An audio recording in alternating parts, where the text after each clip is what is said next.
কবি গিৰীন চন্দ্ৰ বৰা, আবৃত্তি ৰাজকমল কলিতা। কবিতাৰ শিৰোনাম প্ৰতাৰণা।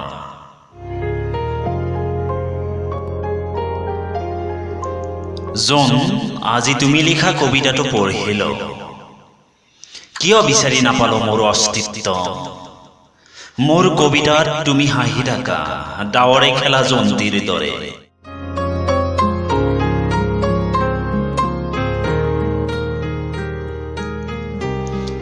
মনত পৰেনে বাছেৰে পাৰ হোৱা বোকাখাটৰ আবেলিৰ কথা? মনত পৰেনে এদিন ভৰ দুপৰীয়া পলাশৰ ছাট কোৱা তুমি মোৰ হবা?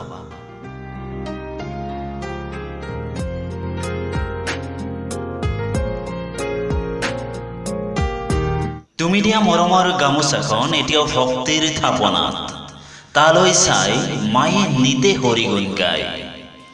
এতিয়া জীৱনৰ দুপৰ ৰাতি তুমি নিদ্ৰাত দুটা সুগন্ধি পখিলাৰ সৈতে, আৰু মই এতিয়াও বিয়াৰ পৰত তুমি দিয়া চিঠিখন খাম নুখোলাকৈ লুকাই ৰাখিছো ভাঙি যোৱা হৃদয়ত।